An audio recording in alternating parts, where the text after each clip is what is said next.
We spent the last year going through different life hacks, facts, and mods to find the very best. And these are the 151 best things in Minecraft in 2023. Alright, last time we tested if you could subscribe in less than a second, and over 16,000 of you pulled it off. So this time, let's see if you can subscribe exactly when I hit the floor. Ready? Go.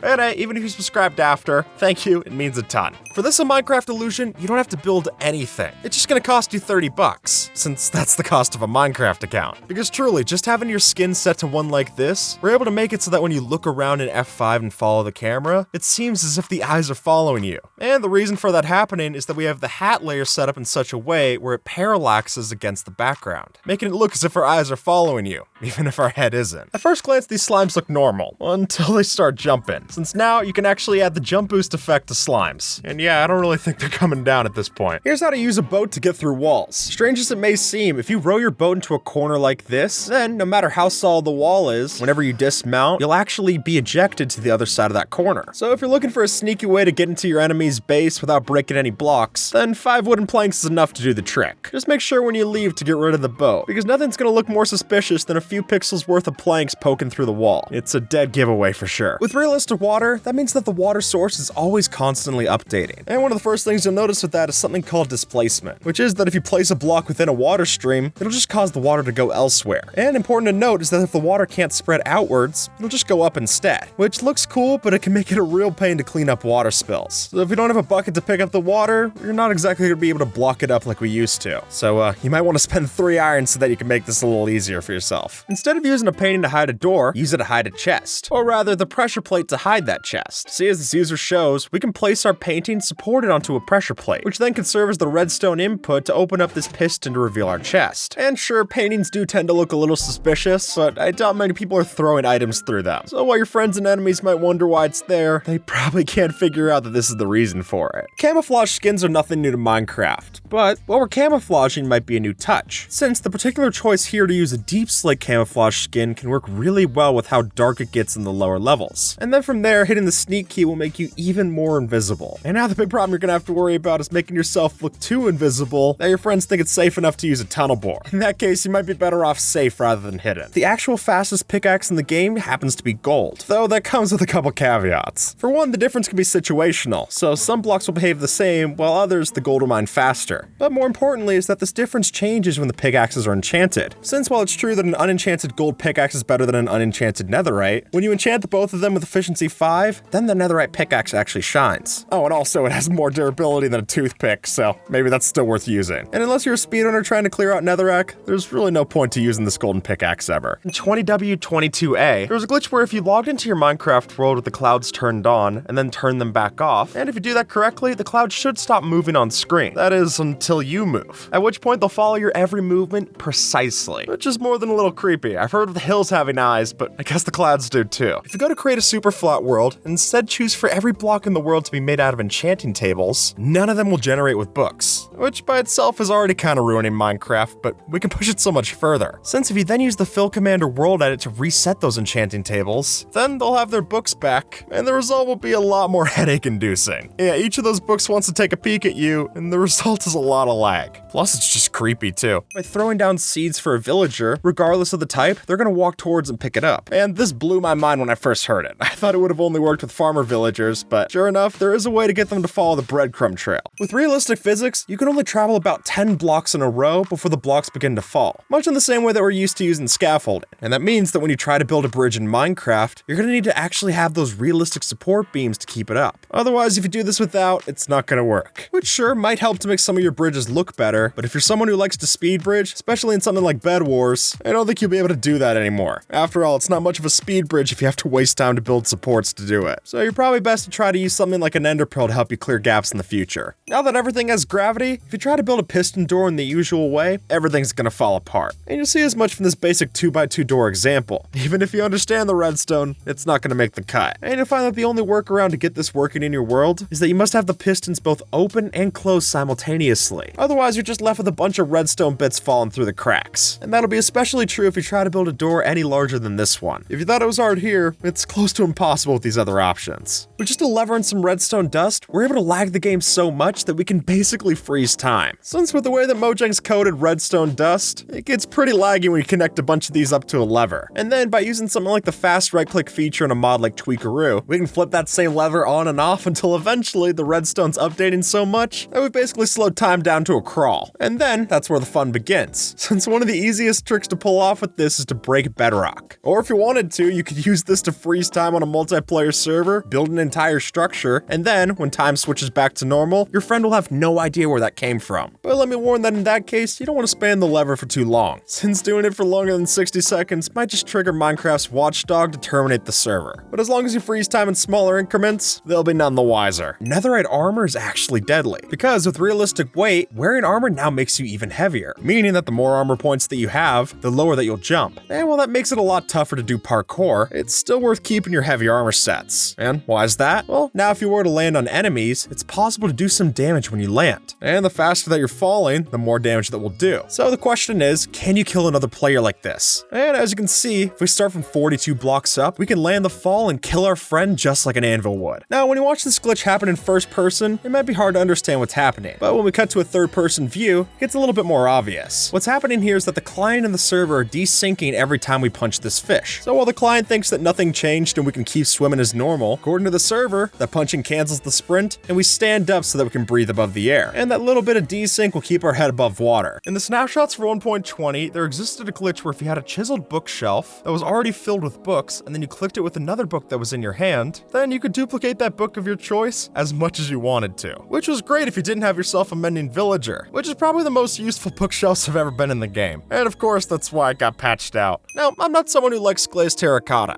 I just usually think the pattern's too busy. But with this floor example, I think it looks quite nice. But that has nothing to do with the pattern and everything to do with this illusion. Since once we jump, you're gonna notice that this wasn't just a regular set of blocks, but actually full-size glazed terracotta patterns made to look like the smaller blocks. So then when you stand at the right angle on top of this one, it mixes together nicely with the other examples. And sure, if you really were to study it, you could see some cracks in this illusion, like the fact that we can't match every color of the texture perfectly with actual blocks. But come on, look me in the eyes and tell me with a straight face that this couldn't fool you for just a little bit of a second. If you look at the original sprite file for the items.png that used to be in Minecraft, what you notice is quite a few items that were textured but never added to the game fully. And among those was the quiver, which had its origins in the Legend of the Chambered game that Notch had made prior. And more interestingly is that this wasn't just a forgotten thing, since on the 22nd of January in 2010, the texture was actually flipped to be a mirrored version. So they didn't forget about it, until of course they switched the way that Minecraft worked entirely with the resource pack update, and that meant we lost the quiver. That was until Dinnerbone tweeted out these two screenshots, one showing the quiver being used in survival, and another one showing it in the creative inventory. So it seemed like they even planned to add it in with the new tipped arrows. But again, after 1.9 fully came out, there was no mention of this anymore. But with inventory management being such a big problem for Minecraft, having a different way to hold extra arrows on hand without having to clog up your inventory, I think that's still worth exploring. In the trailer for the Trails and Tales update, we see Steve diving into the water to find some of the new Tide armor trims. But when he dives down, he gets noticeably close to the pufferfish, enough for it to puff up, which if Minecraft's taught us anything, that also means that Steve would get poisoned. No amount of cool looking armor's gonna change that. If you were to fill up your bucket from a water pool, you'll notice that that water doesn't just appear out of thin air. Rather, you'll be taking exactly one bucket's worth of water out of the pool, and the entire pool will shift down a level because of that, which gives us these interesting sights of half-filled puddles that we can stand in. And important to note that with this, if you're standing in a water source that's 1.5 blocks high, you'll still be able to breathe, because the truth is, your head's not staying outside of the water, which is pretty forgiving. But also with this, you're gonna notice it's a lot more annoying to try and empty your water bucket into an already filled pool. Doing that will just cause the entire thing to flow over, and we'll be back to picking up the mess again. If we break 2 of the leaf blocks on this tree and then place a trapdoor like so, we can use that to crawl inside of the tree. And then, once we're inside of the tree's canopy, we can break that trapdoor and replace it with a leaf block. And then, partner with how busy the leaf texture is, especially if they're playing with low graphics settings, we can really disappear into this canopy. Or if you don't have a tree yet and still want to do this, then by placing a leaf block in a setup like this with a sapling underneath, you can bone meal the sapling, and as soon as it grows, you'll actually be hidden just where you want to be. And while birch is the easiest tree to pull this off with, you might want to try a few times to actually get a tall oak tree. They're rarer, but they're a lot easier to hide in. One of the oldest rules in Minecraft is that you should never dig straight down. But that old rule is really just old hat, since when you crunch the numbers like Mumbo Jumbo did, you notice that over 64% of the time that you dig straight down, nothing's gonna happen. You're not gonna fall into lava, you're not gonna fall into a cave and break your legs, just nothing. And if you want to increase those odds to even better better chances of survival, what you could always do is stand in between 2 blocks like this and then mine down one after the other. So then if you notice that one of the blocks drops down into a ravine or lava, you'll still be standing on the other block. And at that point, if you don't correct your mistake, you deserve to fall into lava. In Snapshot 21W08B, you didn't have to use a budding amethyst to get more of the stuff, but instead, by placing a piston facing upwards with a slime block on top, all we had to do was line all faces of that slime block with a corresponding max amethyst chunk, so that when we activated the piston, it would duplicate all of the shards. Which, if you need a lot of tinted glass, could come in handy. But I can't say the same if you need a lot of spy glasses, because those are barely useful when you have one of them, let alone 65. In the past, we've talked about what's the most damage you can do in Minecraft, and as it turns out, it's using a TNT arrow cannon like this one. But the truth is, folks, we lied to you.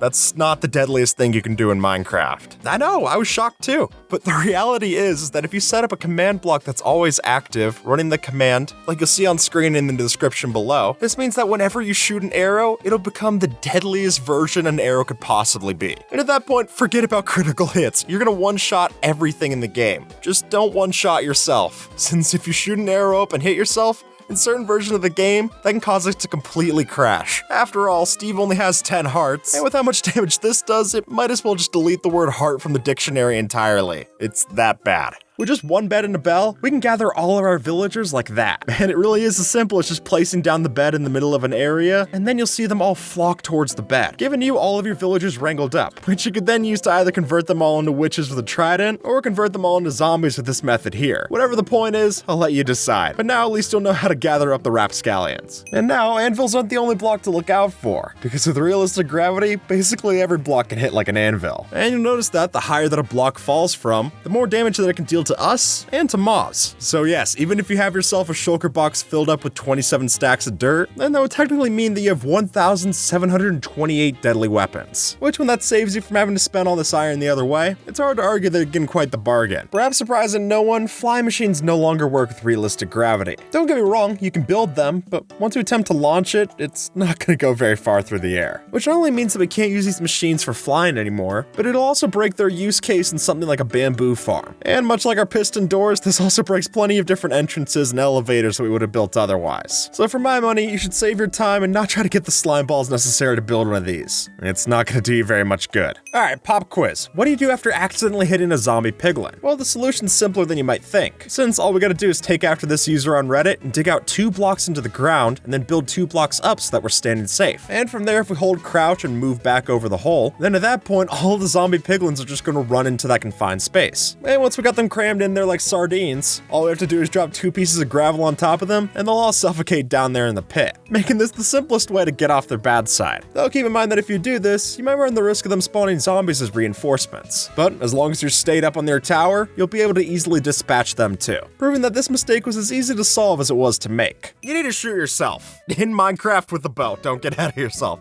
But the reason that you want to do this is because with the right punch bow, if you aim down at your feet just right, you could be able to hit yourself and actually get a surprising amount of momentum going, even moving yourself along faster than sprinting alone. And in a PvP situation, this could be able to help you get out of a pinch much faster, like double jumping over gorges. It's really cool. But in fairness, the amount of damage that you're taking from those few arrow shots is substantially less than you would have been taking from the bad guy right behind you, and also less than you would have taken from falling into that pit, so I feel like both of those are pretty good. If we grab this cobweb, we can take after this user and actually pull off the perfect temple heist. All you have to do is when you mine into the treasure chamber, place this cobweb, and then slowly but surely loot all the chests before you hit that pressure plate. But hit that pressure plate we never will, because if we throw this ender pearl right before we open the last chest, we can launch ourselves right back out to the surface, leaving both us and the treasure chest intact. In Bedrock Edition, it's possible to waterlog doors, which apparently the code took to mean that there's some leftover water hidden in the door. And you can see as much from this Reddit user's discovery, which is that if you stood at the edge of the corner in Bedrock Edition and flipped the door back and forth, you'd notice that the bubbles would start to appear over your hunger bar, which sure enough meant that we were able to drown ourselves inside of a door with no water in sight, which makes it even more ironic that on Java Edition, we're able to use the doors to stop ourselves from drowning, which honestly, I prefer over the alternative. One of the most recent lies in Minecraft is that the ancient city actually has a giant portal that can be lit. But regardless of how many videos and thumbnails you've seen trying to say otherwise, that's just not the case. But Mojang didn't help themselves themselves here, since for a brief time in the files of the snapshot, they actually did refer to this structure as a portal. And at that point, you're just begging for people to theorize about it. So it's not true, but who knows, maybe it was supposed to be. What are the classic Minecraft debates? You got Java versus Bedrock, creative versus survival, and dirt versus sand for planting your sugarcane. But to put all of those to rest, the truth is that the game has actually never checked to see what block the sugarcane's planted on. So whether it's dirt, grass, sand, or even mud, none of those are going to contribute to the sugarcane that you're planting. So pick the best for your aesthetic and leave it there. We're not allowed to sleep in beds in the Nether or the End. That's just intentional game design. But it's intentional game design that I don't think the villagers were made aware of. Since if you get a villager into the Nether through whatever torture means necessary, and eventually get it next to a bed, then sure enough, you can get them to sleep in either of the other dimensions without the bed ever exploding. But you try to kick that same villager out of bed, it's gonna end one of two ways. And if you get your villager over to the other dimension and you notice they're not sleeping, keep in mind they'll follow the overworld time schedule. I guess they're just jet lagged or portal lagged. I'm just glad it's not actual lag. Instead of building a volcano in your next Minecraft world, you should really just build a portal, since that's what user Potato Boy did on Reddit and got the exact same effect. Now, thanks to the immersive portals mod, if you set up a portal on the other side of the Nether, then when you glance through the top of our so-called volcano, you'll be glancing straight into the fire and the flames. And with shaders like they're using here, the effect gets even better. And hey, sacrificing people in the Nether is going to be even better at getting the job done than some volcano would. So get ready for a bountiful harvest this year. You ever realize that Minecraft used to feel quite a bit scarier? Well, that's not just your imagination and nostalgia blindness, but part of that could also be features like void fog getting removed in recent updates. Truly, the lower that you got down to the world, when you eventually reached the bedrock floor, you would have this huge dark fog clogging up your vision, which created a really great spooky atmosphere when you were down there branch mining. But in 2014, Mojang removed the void fog, saying that it was supposed to help improve performance. But now that there's a lot more people to help out optimizing Minecraft, and a lot more performance mods even if they don't, I think it'd be nice to see this return in some official capacity, even if it's just an option that you can turn off in accessibility. People often talk about how rare the blue axolotl is, but there actually was one even rarer. And the only place to find the green axolotl variant was in the Caves and Cliffs update for part 1. Now, if you blink, you might miss it, but in fact, there it is. And this green variant was also shown off in early promotional images released for the game. And honestly, I don't know how hard it would have been to add in a green axolotl like this anyway. But it also doesn't look like we're ever gonna learn the answer, since when Lady Agnes was asked this question on stream, this is what she had to say.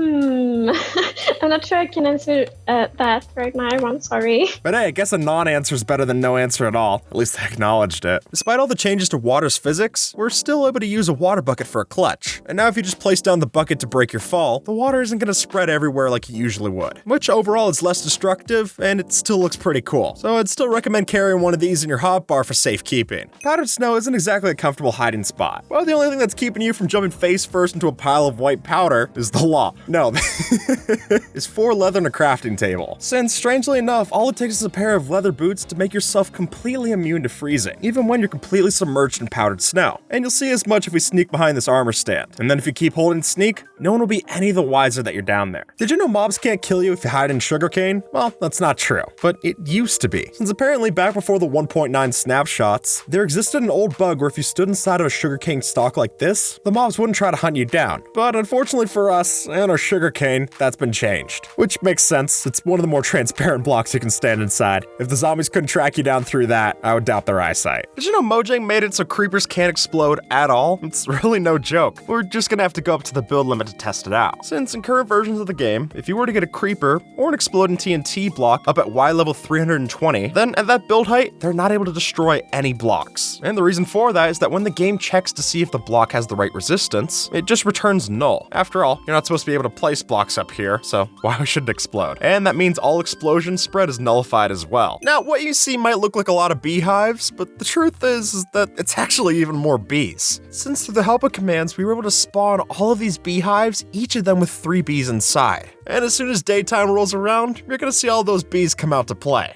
And the results are clear to see. Mostly because your computer's only gonna render about 1 frame per second. And honestly, it's hard to say I'm not jealous. Not of the dying computer, but I respect the bees willing to stick that much to their wake-up schedule that they'll literally ruin the world. To make sure our villagers are safe when they're doing our bidding, we have to defend against raids. And the easiest way to do that is to take a pillager mob that might have spawned from a patrol, tuck it into a prison and give it a name tag, so that then, whenever you walk by with the bad omen effect, the raid's never actually gonna start, because it thinks that Larry over here is the only raider that it should be sending. And then then after a few days in-game, the raid will end and your base will be completely fine, all without having to worry about things like evokers or ravagers ever too. And if it means I have to enslave one pillager so that I can keep enslaving my villagers, that's fine by me. With realistic block physics, glass is not as good of a building block. And now if you were to build up a large tower of glass, or even just leave some glass blocks hanging out in the air, as soon as it falls to the ground, they'll shatter on impact. And as you'll notice, the same now happens with leaves too, which I guess in both cases makes sense, but now you'll want to be extra careful that you have a Silk Touch pick ready to harvest these when you can. With this setup, you'll never have to eat again, since the truth is, by just having regeneration on your beacon, starvation's no longer a worry for you, since the fact of the matter is that you'll actually out-heal the starvation damage. Now granted, you won't be able to sprint, but if you want to AFK at a farm without ever having to worry about starving to death, then just setting up a simple beacon like this could really be all you need. And that way we can turn even the deadliest of Minecraft game modes into essentially peaceful mode. When you fly with an elytra, you're able to fit through a 1x1 space. And a setup like this with multiple rings that get progressively smaller and smaller will prove that, especially if you're flying faster.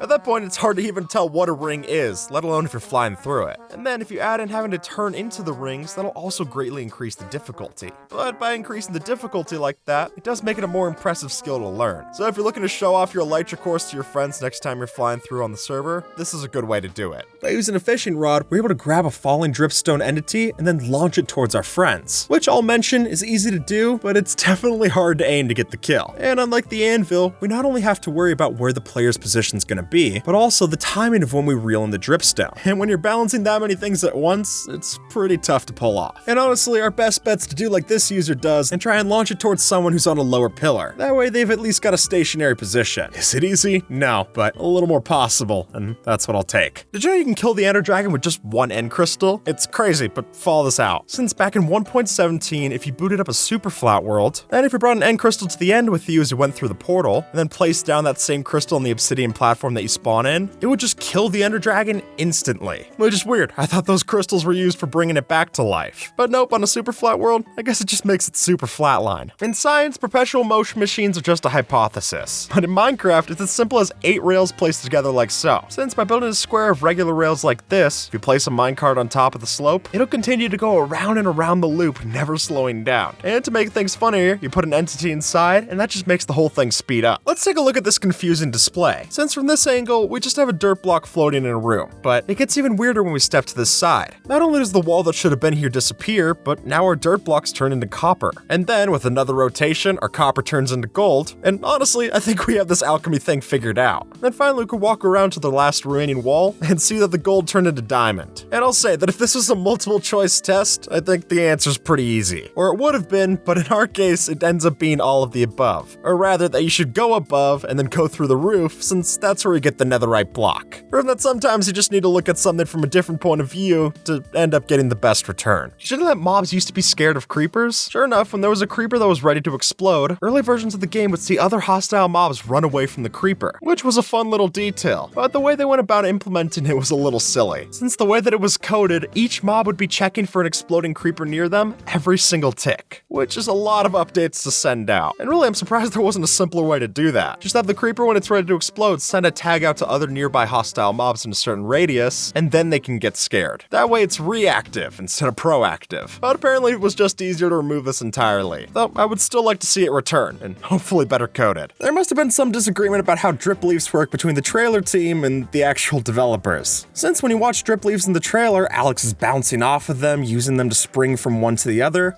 but in game, they're not springy, they're quite the opposite. They just droop and fall. But even with that disappointment, the lush caves that she's in still seem a lot better than what Steve's dealing with. This hourglass is completely possible with realistic water physics, because now water will try to drain down from a higher place into a lower one. So once we break this block, the water will seamlessly flow from the top down to the bottom. Man, this is just one of the many cool builds that you could make, since this could also allow for a water mill as well. And give this to the technical community, and I'm sure they'll find out more than a few farms that could use this, making it one of the more helpful uses of realistic water. You might not see the secret entrance, but that's kind of the point. Since if you were to go find yourself a spot inside of a snowy area, dig down into a pit, and then place scaffolding back up to the surface, then even when we cover our tracks with a snow layer on top, we'll still be able to memorize where we go and sneak right into the location. But that's the key part, you gotta remember where you're hiding, because otherwise it might look a little weird if you just keep crouching in a pile of random snow. And the last thing you want is to draw any suspicious eyeballs to your new base. It's best to log the coordinates if you really need to. Apparently, the warden isn't blind, despite what you might might think, since when you go into spectator mode and then click on certain mobs, that'll allow you to see the world through their eyes, which lets you see that things like creepers, endermen, and spiders have very different ways of seeing the world. So with that logic, when you click on the warden, you'd expect something different, but in reality, it just sees the world the same as you and me. Which, while that could be an interesting piece of lore, it's more likely than not just an oversight on a seldom used mechanic. I must be a bad trainer, because no matter how many times I try to tame wolves, I can never get them to sit still. Though the reason for that might just be because when you summon a wolf on top of a slime block and then tame it, you can't actually get it to sit down, since the way that the slime block works, it's a little bit less than a full block size. And that confuses the wolf's hitbox so that it sits down and then stands right back up. I can't say I blame them, I also don't want to sit down Nickelodeon gack. We're gonna use just one ender pearl to get infinite amounts of ender pearls,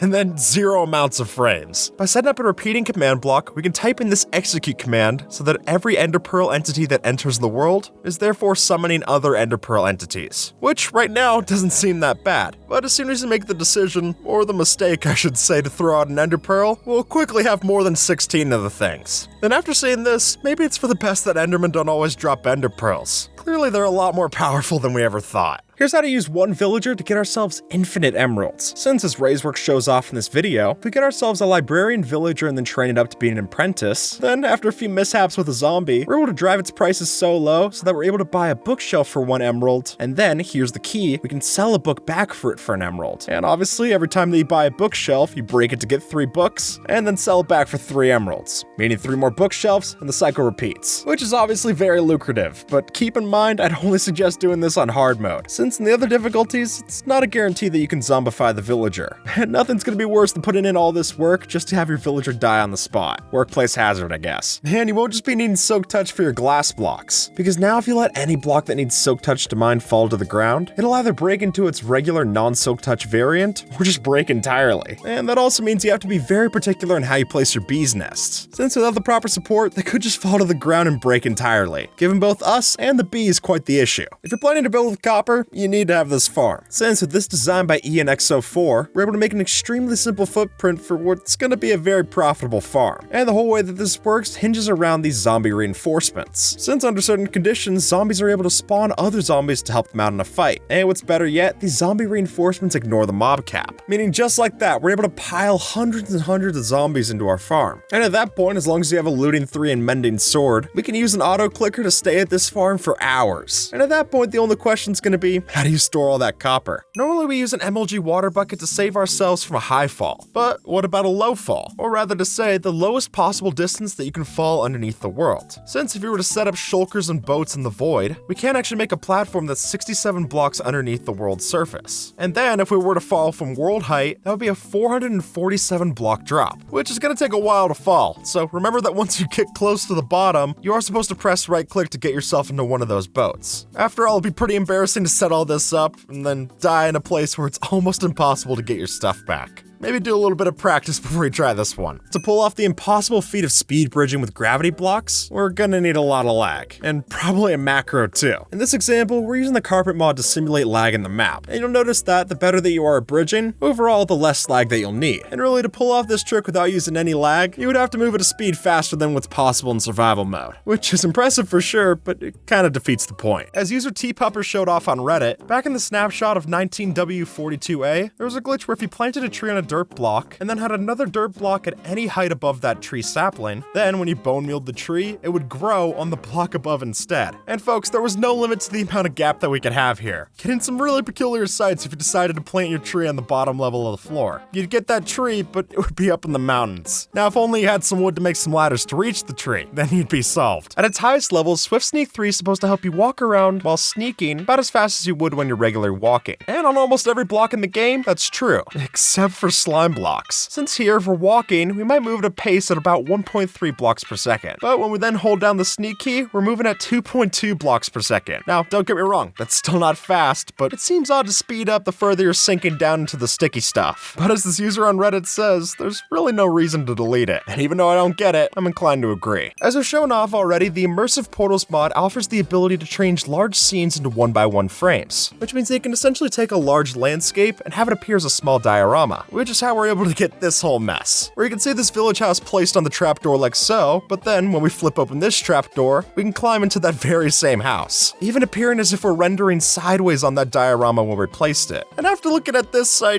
might be losing my grip on reality too. Before the so-called flattening, there are ways to give yourself special 6-sided blocks through give commands in Minecraft. And while some of these have been added in official capacity, such as the 6-sided logs or the smooth stone block, I think it'd be great to see something like the 6-sided piston return as an official capacity. Maybe it's a crate block. Or if you want to add in extra redstone functionality, you could use this as a way to extend the piston push limit past 12 blocks. I don't know, I just think it would be cool to see these features that were historic in some Minecraft players' journey return officially, especially if they've already picked a few of them to do this with. In the announcement trailer for the Minecraft livestream in 2022, you'll notice that in this example, there's multiple frogs that are able to ride in one minecart, which not only doesn't happen with any mob in the base game, but here we're also able to see the frogs. Since in reality, if you get a frog inside of a minecart, the only way you're going to be able to see it is from above. They're just too small within the minecart's model. Oh, and also, they got a warden inside of a minecart too. Don't think I didn't miss that. Be careful not to dig from a river down into a cave, since with the way that water works now, that'll eventually cause the cave to fill up with water. And worse still, that could also end up draining your river, which would give you more than a few problems, both above ground and below it. And while this could technically happen with the ocean too, unless the cave's very big, you're really not going to see much of a dent. But all of that to say, be careful, because I don't think placing a few doors to get an air bubble is going to help you this time. If you only need to hide yourself for a few minutes, then it's hard to beat a lava pool. Since with a fire resistance potion and some redstone, we can buy ourselves some valuable time to hang out at the bottom of a lava lake. And there, even if anyone notices that you're down there, it's not like you'll be easy to get to. But I will warn obviously that if you try this, you might want to have a stopwatch next to you, or at the very least another potion so that you can re-up it. After all, the brewing stand makes 3 of them, so you could use all of that to get yourself 24 minutes at the bottom of a lava lake. And at that point, if they're still waiting up there to catch you, they deserve to. They clearly have patience. When you take a strider outside of lava, it's supposed to get cold. But when you put them in powdered snow, then they get warm again. At least that's how it happens on Bedrock. Which, even trying to think of a lore reason for why this happens now, none come to mind. They drop string, not leather, so there's no way they're safe from this. It's just a bug. If you've ever overpopulated your farm, you're aware that Minecraft has something called the entity cramming limit, which is that if you have more than 24 mobs in a specific space, then if you add one more, the game won't allow it. It'll just apply constant damage until you die, which is great for traps, but not as great for breaking Minecraft. And while you can change this with a game rule, you can also break this limit in survival. All you have to do is just place down a vine, since by just using any climbable ladder in the space of the block, we can get a stupid amount of mobs into this one spot. And if you really want to give your PC a jump scare, all you have to do after this is break one of the blocks enclosing the hole, and then all of those mobs will spill out and prove that maybe it's for the best that this limit's in place. All it takes is one drown mob to speed that right up. Since this user on Reddit shows, if we were to get a drown mob with a trident into this system, throw the trident at us, and that trident will catch on fire, which we can then use to ignite a piece in TNT, and that'll cause all of these villagers down here to die on the spot, and coincidentally, all turn into zombies. And while we've shown off in the past using the similar version of this to make a record farm, I think this design ends up being a lot more practical, but also a lot more cruel, so maybe check your morals at the door. What's the rarest enchanted piece of armor that you can find? Well, it's easy to talk about the enchanted pieces of armor that we were able to get for one update in 1.14, where those had every single protection type on top of them. There's actually one step rarer that we can go. See, in Bedrock Edition, it's possible that if you go into the secret room of a woodland mansion, you can find a leather helmet enchanted with efficiency 1, making it the rarest enchanted helmet that you can find in the game, in either version. But it's funny, it's enchanted with efficiency, and yet I'm in no rush to put it on my head. You can't even put it in an item frame to have it be impressive. It would just look like a regular enchanted leather helmet, and that's not really why we're interested in this. I guess just put it in a chest if you find it. Let's say you start in a new world and you need an XP farm. Well, we're gonna hop over to the Nether, and not for blazes or anything like that, but rather to farm nether quartz. Since by just breaking one of these nether quartz ore, you're about guaranteed 3.5 experience points on average, meaning that if you just broke nether quartz ore alone, it would only take breaking 400 of these to get you from level 0 to 30. And with how prevalent and dense these veins can be, that's gonna be pretty easy to get. And plus, nether quartz has other uses too. I see this as a win-win. Minecraft has boats, but it doesn't have planes. At least, not yet. We're now capable of putting those 5 wooden planks into better use in the sky. First, you want to get into third-person mode with F5. And then at that point, if you get in and out of the boat repeatedly while you're falling, you're able to slow down its velocity to a snail's pace. And the reason this works is that every time you get out of the boat, it cancels its current velocity. But what's even better is that you don't just have to use this for falling slow, you can also use it for moving a wider horizontal distance. And that's why you'll see speedrunners putting this to use if they need to save themselves on a run. Or in Dream's case, you can use it to save yourself when you're running away from your friends. Once you get a rainstorm overhead, ahead, if you equip yourself with a Riptide 3 Trident and Elytra, we're able to pull off the coolest trick shot in history. But watch closely, because if you blink, you might miss it. Since once we get a rainstorm overhead, we're able to use this setup to get ourselves launching at over 400 blocks per second. And at that point, it's difficult to land anything, let alone a headshot. But once you do, you'll notice that this is able to one-shot someone with Protection 4 Netherite armor. And in our testing, we found that if they're wearing Projectile Protection 4, this will still get them down to 1 heart. And who knows, with more precise timings, there's still a chance that we could get this in one shot. And that way, we basically turn ourselves into a flying version of the rail cannon. There's a lot of debates over whether birch logs are ugly, and while I don't want to weigh in on those, I will say that Snapshot 20W28A didn't do you any favors. Since back then, there was a very weird bug when it came to birch trees, where when you'd load up your world, the birch trees would spawn in a square formation in every birch forest, creating this really unnatural sight. And I get that Minecraft's a game made out of squares and cubes, but this might just be pushing it too far. This might look like a 3D model that we green screened onto this background, but it's actually made entirely out of particles, and a convenient program. Since as this post from the Minecraft Commands subreddit shows, we're able to use an external script to then take an animation from Blender and then translate every vertex and its position and color data into a string of particle commands. Finally giving you that Minecraft GF that we've all been hoping for. And while in the past we've shown off this hologram making machine over here, I can say that even while I was looking at that, I'd never imagined something as animated as this. That's entirely special.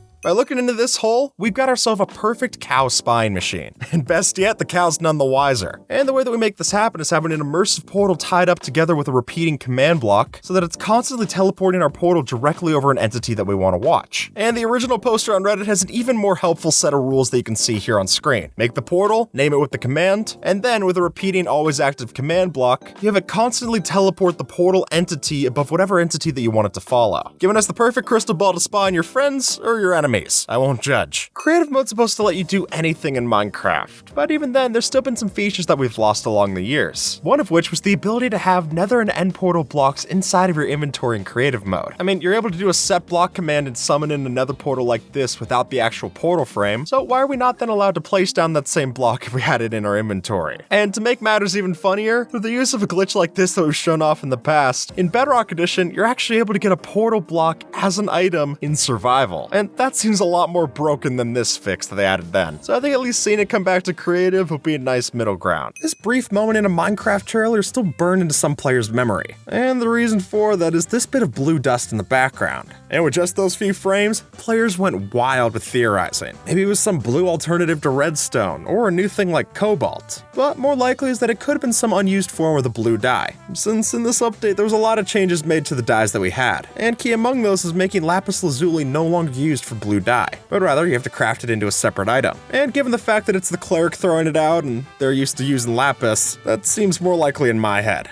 Cobblestone generators no longer work, because while it's still true that when water and lava meet, you get a cobblestone block, the sad truth is that every time this happens, the level of the liquid lowers each time, which means that unfortunately, a generator can only make about 4 pieces of cobble before you need to refill it. And for those of you on Skyblock, that would make this challenge basically impossible, since we'd no longer have a constant way to get cobblestone. But I guess it's not all that surprising, right? Infinite cobblestone definitely isn't realistic, so it makes sense it doesn't work anymore. Water isn't the only one that got realistic physics, since now, nether lava will also see the same thing. And the first thing you'll notice when you go through the nether portal is that lava no longer permanently falls from the ceiling, but instead, it'll spawn up there, then flow down and either join the lava pools, or just become a sad little puddle to avoid while you're walking around the netherrack. Which, say what you will, this makes it a lot safer to use on Elytra in the nether, and I'll gladly take not having to bob and weave just so I can make it over to the fortress. If you're trying to hide from your friends, then a silly way to do it might just be getting yourself a carved pumpkin. Now, not to say that your friends are Endermen, but what you might see is that if we actually put on one of these and then crouch next to a pumpkin patch, without our name tag, we do tend to blend in with the other textures. Is it stupid? Of course, but if it works situationally, that's good enough for me. Because remember, it only has to work once for it to be worth it. And if everything goes wrong and they still catch you, you could always craft up yourself an iron golem. Lord knows you'll have the pumpkin. Here's how to use a bundle to duplicate all of your diamonds. All you gotta do is lay out 9 diamonds in the crafting table to craft a diamond block, and then use the bundle to pick up the individual items in the crafting table. At that point, we still have our 9 diamonds in our inventory, but the diamond block will remain in the crafting table. And now we went from 9 diamonds to 18, giving you a short track to the new richest person on the server. I would just suggest moving. I don't think the IRS takes kindly to diamond duping. Trading with villagers is great till they start to lock away those trades. We're actually able to solve that through the help of portals. Now in current versions, this only works with end gateway portals, but building a design like this, it's possible to start a trade with the villager, and then once we get pushed through the end gateway, we'll still be trading with that same villager, meaning we could do our trades and it won't even lock. And from there, we're able to max out as much trading as we want to do without ever having the villager actually cut us off, since when we go back through the portal, it'll be like nothing ever happened. In 1.20, armor looks pretty different, and that's not because we got a new armor type, but rather new types of our armor. Since with the addition of armor trims, we now have 16 varieties that we can use to deck out our armor. You're just gonna have to work for it, because they can only be got from randomly generated loot within their respective structures. And while it's expensive enough to add these to your armor, costing 1 material for each trim that you want to add, they're even more expensive to get more of them, costing 7 diamonds per armor trim that you want to duplicate. So I'd recommend testing out which one you want to try in creative mode, because figuring it out in survival is just way too much opportunity cost. And with the help of command blocks, some clever players have found out how to turn these armor trims into full RGB armor. And now your player can match everything else in your house. It might not look it, but this redstone is entirely wireless. And you'll see as much when we flip this lever. This design by 2No2 Name has an infinite range, just as long as you're in the same dimension. The way this works is based off an obscure item mechanic where the game will store a unique entity ID, and then the delay it takes for that hopper to pick up the item could differ depending on that ID.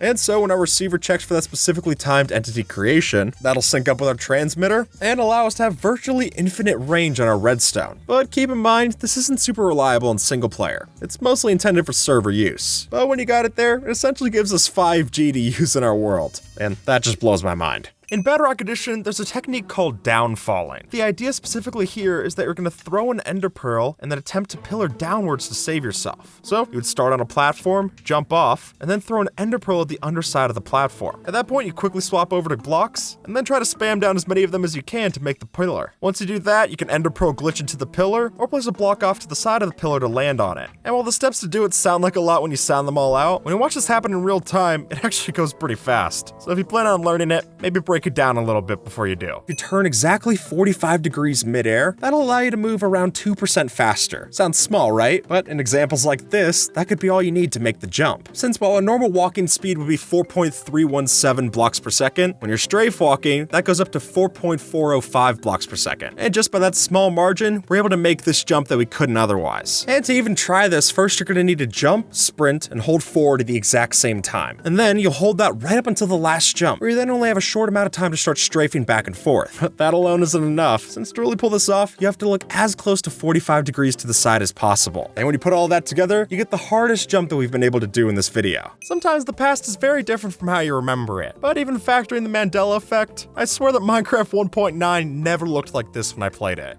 And unfortunately, now when you go to boot up Minecraft 1.9 in the standard Minecraft launcher, you'll instead be greeted to the sight of everything looking completely broken. The text in the chat will be off, textures look weird, parts of the world are just missing, but luckily when you play this version through other third-party launchers, those tend to fare a little better. This isn't Steve, but rather, it's the old human mob that used to exist in Minecraft. And folks, used to is an understatement. This was in the game a long time ago, which means that it also got removed pretty early on to the game's development. And while I'm not saying that we should have to encounter these in survival, I do think that having one of these accessible through creative commands could be a really nice way to open up map makers to some new possibilities. What I'm saying is that I've played way too many custom maps that use armor stands for basically the same thing. So if we could instead use NPCs that actually look like players, I think that would be a welcome change. But if you bring them back, also make sure that they move around less janky, because if they look like this, I'd rather stick to the static statues. See this creeper? Well, if you can't, that's kind of the point. Since now, creepers have the scary ability to blend into their environment, making them much scarier to come across in the caves. And folks, there isn't just a few blocks that they can turn into. The amount of compatibility that this adds in is shocking to say the least, even giving them the ability to blend in with leaves, cobwebs, and glass. And that last one's the scariest, let me tell you that. But given the fact that creepers used to blend in with the alpha grass texture, who knows, maybe this is more intentional. And to me, that's even scarier. Pistons no longer break water, but rather, they're able to push it. And you can see as much from this simple simple example. You pull the lever and the water displaces out of the hole, which, simple as that seems, can make huge differences for the way that we do redstone. And now we're able to move water in and out of a specific area and even push our items in that direction. Meaning item streams might still be possible, you're just gonna need a few pistons to do it. Interestingly, this trailer feature used to not work, but now it's actually possible in new versions. Since when 1.14 was shown off, you wouldn't have a baby villager riding a pig. Now with the /ride command, we're not only able to make that happen, but we can have a whole number of mobs right on top of each other. And the results get pretty crazy. It's worth playing around with. Unlike in real life, in Minecraft, you're not safe under the covers. You're quite literally out in the open. But by opening up this trapdoor underneath my bed, that'll give us access to the secret minecart underneath. And then by having that minecart placed on top of an activator rail, we have a quick and easy way to get in and out of our secret base. And this works particularly well, especially because if you have a bed up top, it already looks like you have a base. And I doubt very many people are going to be checking underneath your beds for any kind of monsters. And then when you're ready to leave, use the same minecart and it'll shoot us right up top. Alright, pop quiz, how do you spawn a wither if there's realistic gravity? Because if you build the shape like you're used to, it's all just gonna fall apart. And that doesn't make for much of a wither, it really just makes a mess. But that's fine because there is a way to still solve this. And now, the only way to spawn the wither is to place this T shape of blocks sideways. But if you're used to spawning withers underneath the bedrock portal in the end, this is nothing new.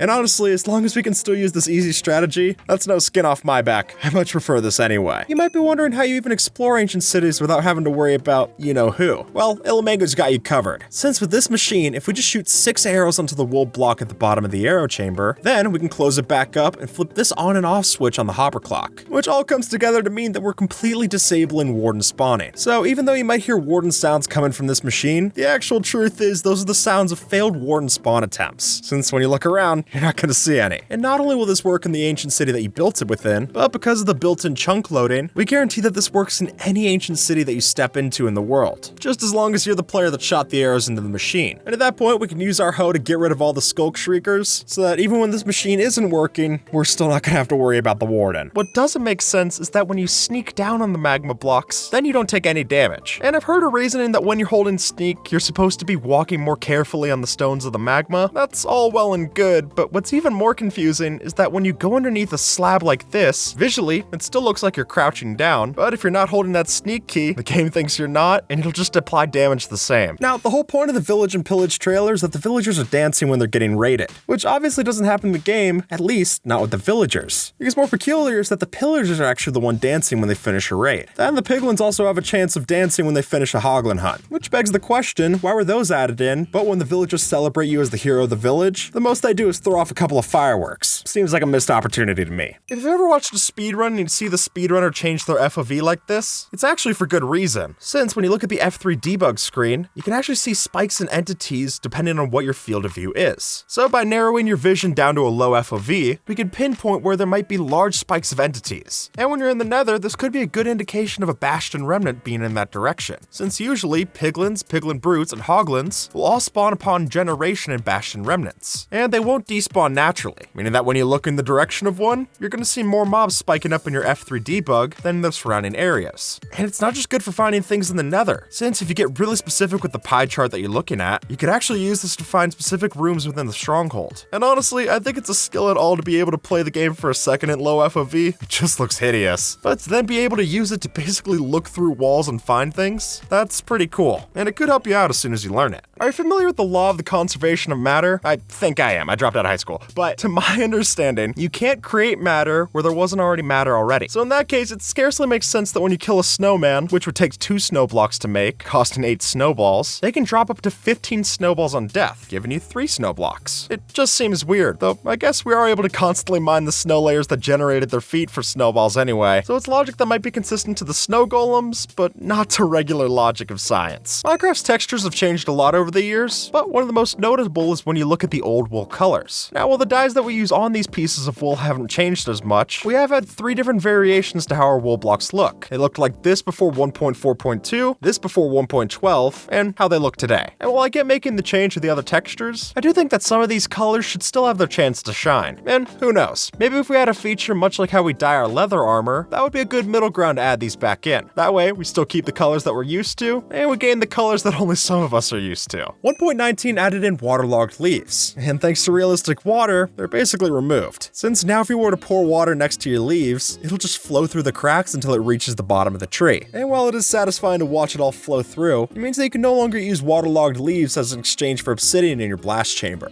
And to me, that might just be the biggest loss yet. But if you're a builder, you could use this as a cool way to build yourself something like a fountain. So it's a loss for function, but it might be a win for form. Back in the beta versions of Minecraft, there used to be a second kind of Enderman. And not just with the green eyes they originally had, but rather it was possible to find an Enderman who was completely white. And the reason that this happened is that in older versions, if an Enderman spawned around the lowest Y levels in the world, then the void fog that generated down there messed up textures. And so when the Minecraft code tries to correct this, it messes up so that the white color is completely permanent, giving us an albino Enderman. Something tells me getting a white grass block from a white Enderman, that'd be something entirely special. In order to get to our secret base, you might want to turn on chunk borders, because when you're flying over the end void, it can be tough to tell which way you're flying, whether that's up or down, and you definitely don't want it to be down. But once we follow this lodestone compass, that'll take us right to our secret base, out in basically the middle of nowhere, because very rarely do people check between the main island and the outer islands of the end. Really, if you don't get there with a gateway or a portal, most people don't explore that part of the end, which means that if you have the time to set it up, this could be the perfect location for your hideout. Just make sure that you fully stock that hideout with plenty of rockets to get back with your elytra. Otherwise, you might be stuck in secrecy for quite a while, unless you want to take the short way out. The Farlands is one of the most famous bugs in history. Or I should say glitch. I guess the most famous bug would be like a bee or a mosquito or something. But for how short of a time this was in the game, it's amazing how much of an impact it leaves on players, even to this day. And so, while it's not possible to have the Farlands in your recent world, you can go out 30 million blocks and be greeted with nothing, I think the opportunity of having Farlands added in intentionally would be a great thing for us to see, even if it was just a world type that you could choose. That way, you don't confuse new players who happen to stumble upon this in their survival world. And it would let a lot of fans experience the Farlands for themselves, instead of having to watch a YouTube video to get the experience.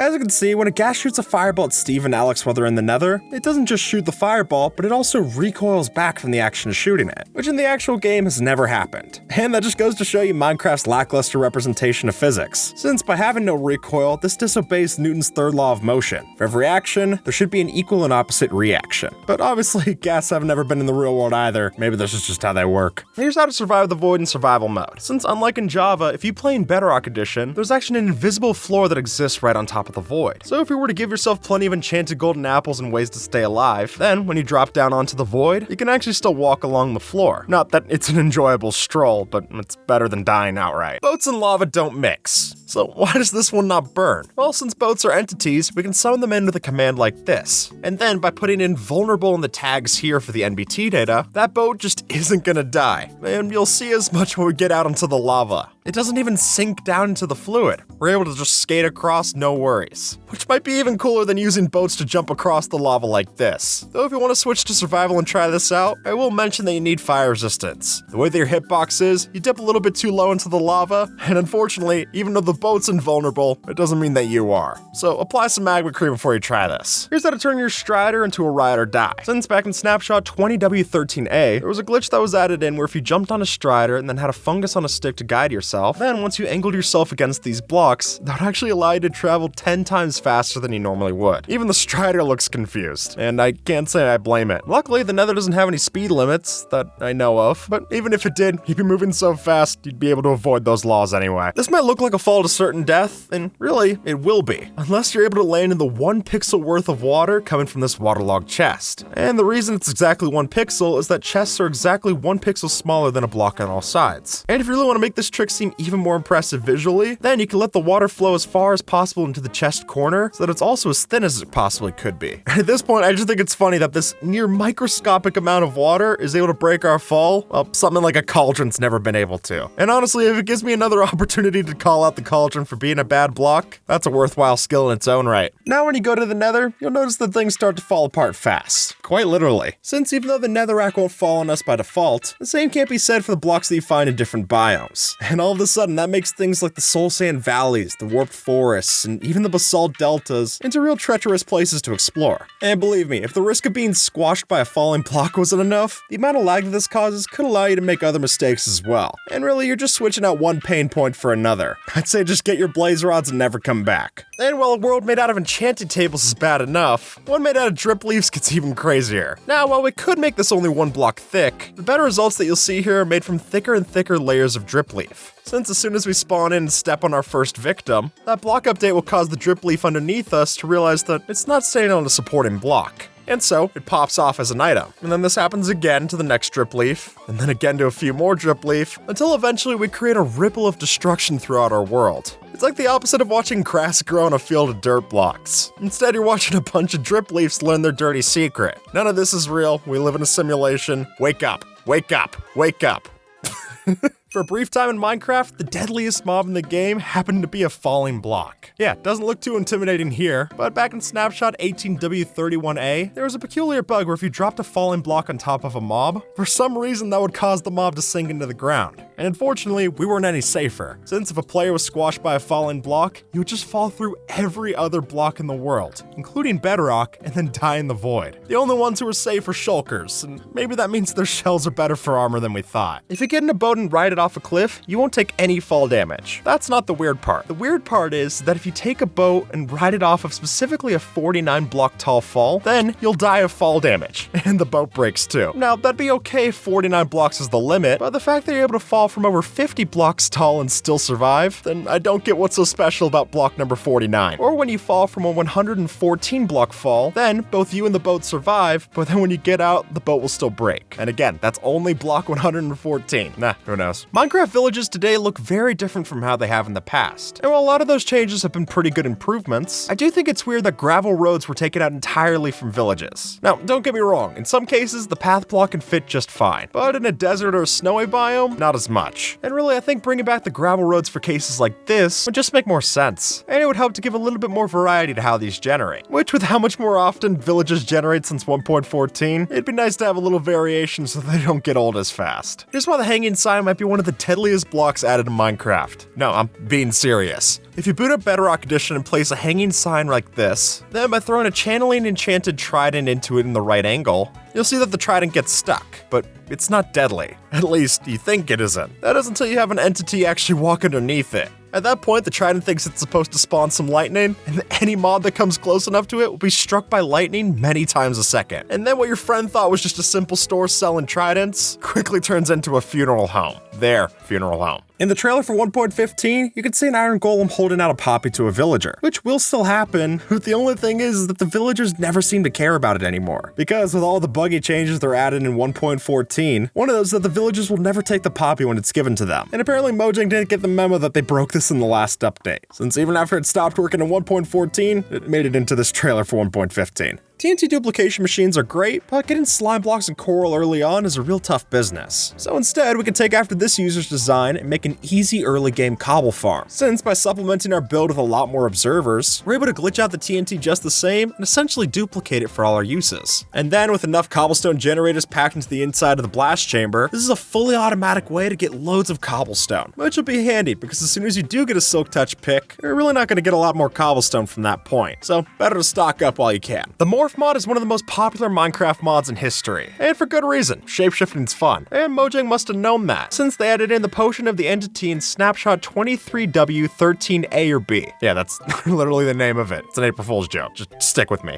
And while I think adding back in this potion in survival would be too much, just having the ability with commands to turn yourself into any other mob, that would be great for vanilla, and particularly great for all the channels that do 100 days of living as a mob. Though if you do that, please just don't add in the buff versions of those mobs. Those should only exist in YouTube thumbnails. If we zoom in and look closely, sure enough, none of the skeletons walking towards Steve actually have any bows and arrows here, or any weapons. They're really more walking like zombies, which is made even weirder by the fact that earlier in the trailer, they show skeletons coming out of the sand dunes, and those skeletons have their bows and arrows, but they still got the spider climbing wrong, so some things never change. This isn't an armor stand, or rather, it's me, because by putting on the same set of armor and then drinking an invisibility potion, we can do something of a mannequin prank and hide in plain sight. And while this will definitely fool someone at a glance, the key thing to note is that interestingly, the player's shorter than the armor stand, even if you equip with the same armor. So I definitely wouldn't want to hide next to other armor stands when you do this. Those static statues could be a dead giveaway. And if you're worried about the potion particles that are coming off of your body, then I mentioned that it helps to do one of these next to an area with beacon beams. Since then, the players are already used to potion particles coming off of themselves, it's not going to strike them as abnormal. Did you know that chests used to be a full block in size? Which not only looks weird to see today, but it also meant meant that we could place things like redstone and torches on top of the chests. And having the ability to do that in recent versions would be a really welcome change for redstone. And while barrels do serve as a middle ground for this, let's face it, you also can't use those for double chests. The only time you hear of a double barrel's on a shotgun. So being able to mix all of this storage with all of this functionality from the past, I think that'd be fun to explore. If you're able to fill up a shulker box full to the brim of netherite, you're probably feeling pretty good about yourself. And if you're able to fill up a double chest full of shulker boxes just like that, then come on, you're on top of the world. Until, of course, you break that chest and it's over lava. Because at that point, even if our netherite doesn't burn, the shulker boxes sure do. And since each of these double chests is able to hold 93,312 items, that means that with the way that Minecraft creates item entities, that's 1,458 stacks of items that you gotta worry about in your world. Which, I know it's all netherite and that should be a good thing, but when your computer's about to put you back in the Stone Age, you won't be too thankful for your luck with ancient debris. It's really just gonna be a hot mess. And much the same way as the Wither, we can now only spawn our iron golems sideways too. Since if you were to try to place blocks underneath their arms to support them, that doesn't work, it just disables the spawning of the golem. But if you lay it flat on its back, the golem will spawn just right. And honestly, it's safer to place the pumpkin on the ground anyway, since they're a lot more fragile as they come. So far, nothing seems wrong about this world. Maybe a little boring, but nothing hold against it. But yeah, don't look up. Since with the help of commands, we're able to set up a sheet of anvils that's gonna drop down at us at any second. And while they're falling down to the ground, those anvils count as entities, which for one is gonna give you a lot of lag. And then that'll get even worse as soon as those anvils start to hit other mobs underneath them. All of a sudden, you not only got a lot of anvil entities, but you've also got a lot of item drop entities being caused by the mobs getting killed. Oh, not to mention the sound too. You might want to unplug your headphones before you try this in your world. Or really, just unplug your whole PC. It'll have the same effect as this does. In the final shot of the Minecraft 1.20 trailer, when Steve's running into the cave, we see a few anomalies on the wall here. Unfortunately, without the use of mods, the spiders cannot climb horizontally. With this simple little piston contraption, we're able to completely break Minecraft logic. Now, when the sticky piston retracts, it doesn't properly update the block that's on top of it, or the one that you attach to the piston's arm. And the reason for that is because the piston doesn't actually think it's supposed to work, since the obsidian's keeping the slime blocks from being able to move. And as such, the slime blocks aren't the only one that doesn't move, and we can get all of these illegal blocks that you see here, giving us one of the simplest ways to do update suppression, and one that still works in modern versions, might I add. Finding an end city's tough, but this will make you feel lucky if you never see one again, since by using the /place command to place down an end city structure, well, sure enough, get an end city. But we don't have to just type in that command once, and we don't even have to be the one to type in the command. And at that point, if you have a command block doing this over and over again, each of these random end city structures is going to overlap with itself. And at that point, the results get pretty ridiculous. It almost looks like the moon base that Mojang had us build in the last April Fools. I wonder if that's where they got the inspiration for it. For a brief time, Mojang added in the pickaxe block to Minecraft. And I mean really brief, it was an April Fool's joke. But while it might have been added in as a gag in the vote update, the idea behind this feature might still hold some water. And being able to use a redstone block that could actually break blocks in front of it, that'd be something that the community's wanted for years. And the same also goes for its counterpart with the placing block, which if the pickaxe block was a left-click function, this one functioned as the right-click.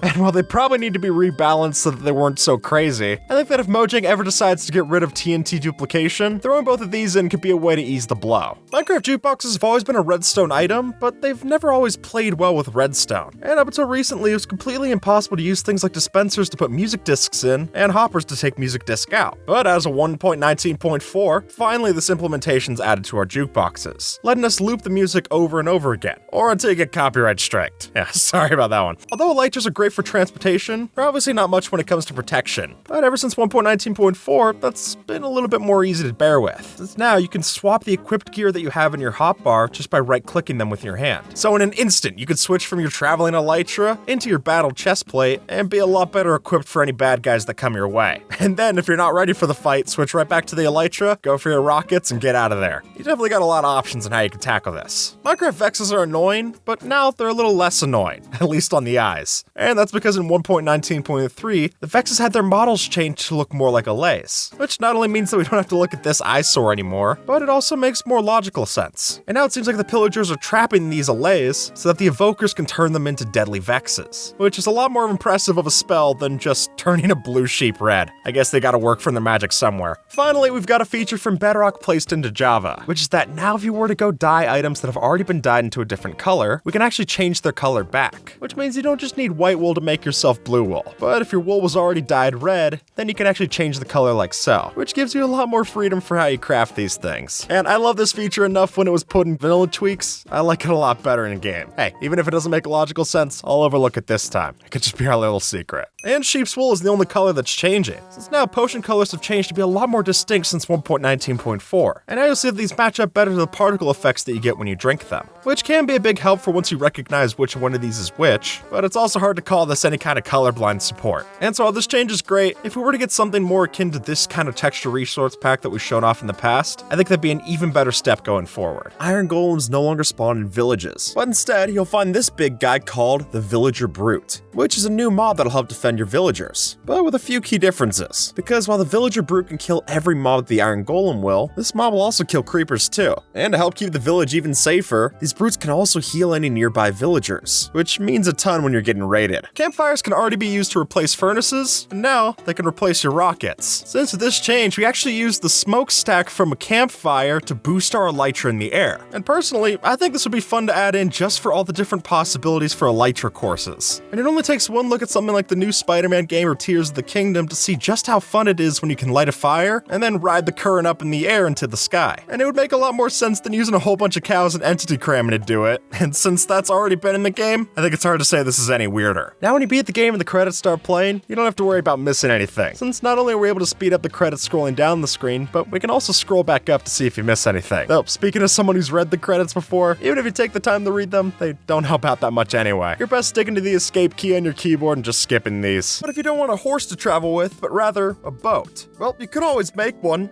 mid-air and then land in that after you craft it mid-air, saving yourself from all fall damage and looking very cool when you do it. And when you watch Dream pull it off real time, it does look impossible, and I wouldn't say it's far from it, but my friend Rekrap was able to study doing this on his single-player world. And there, the lag's even less than it would be in a multiplayer server. And I mean, for him, it went on to become his most popular video, so I'd say that was a skill worth learning, and I think you should try to learn it too. In Bedrock Edition, if you were to build a cycle of pistons like this and have them extend, then what you'll see, even though it's confusing, is this bug where you get teleported to x equals 0 on the axis. And while this is a pretty big glitch, and it could be pretty dangerous if used incorrectly, it could also make for some funny traps or pranks. I mean, think of it, you're just watching the block feed tape redstone machine, and then 1 second, you're instantly teleported to the middle of nowhere. No explanation, no feedback, it's great. If you've ever forgotten that you're wearing an elytra, you'll be happy this one exists. Since unless you're playing in third person or you just checked your inventory screen, it's hard to be exactly sure if you remember to put this on, which could lead you to jump off of a cliff and quickly get a reminder that you didn't equip it. So with this idea, our armor bar would look a little different, where the elytra would take up 1 slot on the left side of the armor bar. It's an elegant solution for sure, and one that could save me from accidentally dying in my world, which I'm all the more thankful for. Here's how to moonwalk in Minecraft. All we need is an elytra. First off, we're gonna fly down to the ocean, and then hold up the spacebar so that we push ourselves back up to the top of the water. And then from there, we can just start walking backwards, which is a fun sight for sure, but remember, this will use up some of your elytra durability, proving that even the best dance moves have their expiration date at some point. Even though you can't see it, I'm wearing a full set of armor right now, and the way that's possible is that we're able to change our attributes through this command. So sure enough, we can give ourselves a full suit of netherite armor that no one's able to see, which would be a fun prank to pull on your friends during a PvP competition. After all, it looks like you should be easy to kill, but the truth is not as simple as that. And that isn't even the only attribute that we can change. We can also make it so that we attack a lot stronger too, letting us get God mode without your friends being none the wiser. By crafting together a normal torch and an arrow, we can get ourselves the new torch arrows. And the idea here is simple. Load these up with your bow, and you can shoot them to place a torch where they land, which when you're exploring the caves below can be an invaluable resource. Let's face it, without a gamma boosting mod, these caves are big and it's hard to see the other end. So this is at least a new way to find it. And it could also give you a cheaper alternative to getting a flame bow, just not as renewable as one, which I think is a fair trade-off, letting us light up both your world and your enemies. And with that, folks, YouTube thinks that you might like this video, so see if they're right and have a good one, alright?